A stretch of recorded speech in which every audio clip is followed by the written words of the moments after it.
आम चुनाव से जुड़ी। 12 लोकसभा सीटों पर 131 प्रत्याशियों ने नामांकन दाखिल कर दिए हैं। जयपुर ग्रामीण से सर्वाधिक 17 प्रत्याशियों ने 24 नामांकन दाखिल किए। सबसे कम करौली धौलपुर लोकसभा से 4 प्रत्याशियों ने 5 नामांकन दाखिल किए। प्रथम चरण के मतदान के लिए 131 प्रत्याशियों ने 179 नामांकन दाखिल किए। आज बुधवार को 91 प्रत्याशियों ने 129 नामांकन प्रस्तुत किए। कल अब नामांकन पत्रों की स्क्रूटनी होगी, समीक्षा होगी और 30 मार्च तक नाम वापसी का वक्त है। दूसरे चरण के लिए कल से नामांकन की प्रक्रिया, पहले चरण की नामांकन प्रक्रिया पूरी हो चुकी है। अब दूसरे चरण के लिए कल से नामांकन की प्रक्रिया शुरू होगी। दूसरे चरण में 13 लोकसभा सीट पर मतदान होगा। अभ्यर्थी 4 जो प्रत्याशी हैं वो 4 अप्रैल तक नामांकन दाखिल कर सकेंगे।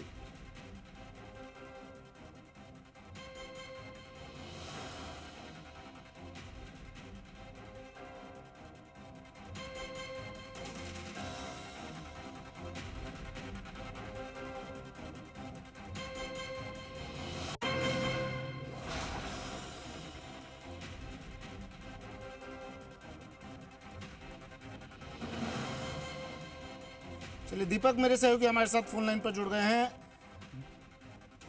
दीपक, पहले चरण का नामांकन का दौर समाप्त, अब तैयारी दूसरे चरण की। 24 नामांकन ग्रामीण और शहरी दोनों जगह से 24-24, 17 प्रत्याशियों ने, 16 प्रत्याशियों ने। स्क्रूटनी का वक्त है कल, फिर नाम वापसी का। क्या कुछ तस्वीर रहने वाली है? मान मनोबल का दौर भी शुरू हो गया होगा। देखिए, पहले चरण में 19 अप्रैल को मतदान है और 20 तारीख से नामांकन की जो प्रक्रिया है फर्स्ट फेज की, पहले चरण की 12 लोकसभा सीटों पे शुरू हुई। लेकिन आज अंतिम दिन था, बुधवार से नामांकन की प्रक्रिया शुरू हुई थी और बुधवार को इसका समापन हुआ है। लेकिन आज अंतिम दिन सबसे ज्यादा यहाँ कह सकते हैं कि नामांकन पत्र दाखिल करने वालों की संख्या प्रत्याशियों की रही। राजस्थान में 12 लोकसभा सीट हैं, 131 कैंडिडेट्स हैं और 179 जो नामांकन पत्र है उन्होंने दाखिल किया है। आज बुधवार के दिन 91 प्रत्याशियों ने 129 नामांकन यहाँ पर दाखिल किए हैं। कल स्क्रूटनी होगी, लेकिन सबसे बड़ी बात देखिए कि जयपुर ग्रामीण यानी कि कह सकते हैं कि जयपुर ग्रामीण में सर्वाधिक 17 कैंडिडेट्स ने नामांकन दाखिल किए। वहीं करौली धौलपुर जो सीट है एसपी की, वहाँ 4 कैंडिडेट ने 5 नामांकन दाखिल किए हैं। कल स्क्रूटनी का समय है, स्क्रूटनी होगी, नामांकन पत्र खारिज भी हो सकते हैं कहीं त्रुटि हुई या प्रस्तावों की संख्या पूरी नहीं होने पर। और 2 दिन 30 तारीख तक नाम वापसी होगा, नाम दोपहर 3 बजे तक। उसके बाद सिंबल अलॉट का काम होगा। देखिए, वैसे तो ज्यादा या जो कह सकते हैं कि जयपुर की जब हम बात करें ग्रामीण और शहर की, तो ज्यादा बड़े नाम या बड़े चेहरे नहीं है जिन्होंने चुनावी मैदान के अंदर ताल ठोकी हो।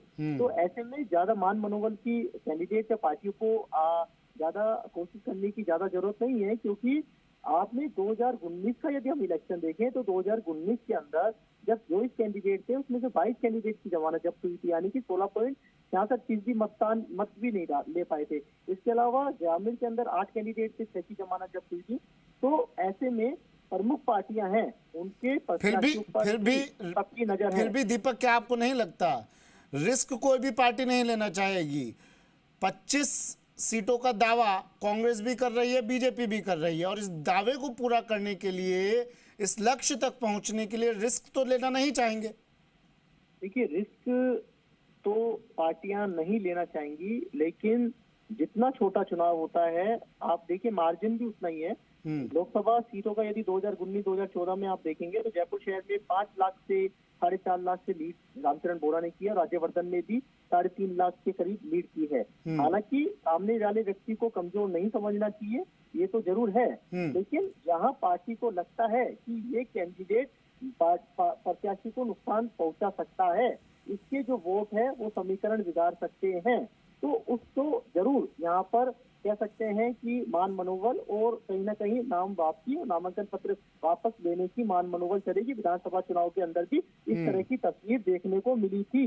विद्याधर नगर की बात करें या झोटवाड़ा की बात करें, राजपाल सिंह, हाँ, क्योंकि देखिए इसमें सबसे बड़ी बात ये भी है कि जो प्रत्याशी हैं, जो निर्दलीय ताल ठोकी है, वो बगावत करके किसी भी प्रत्याशी ने यहाँ पर नामांकन के लिए ताल नहीं ठोकी है, नामांकन भरते। एक स्टेटस सिंबल भी है कि कई हमने ऐसी तस्वीरें भी देखी, वो सेकंड फेज के लिए अब कल से नामांकन होंगे दीपक, क्या कुछ खबर मिल पाई आपको? कौन कौन से उम्मीदवार ऐसे, कौन कौन से प्रत्याशी ऐसे जो कल नामांकन दाखिल करने जाएंगे अपना?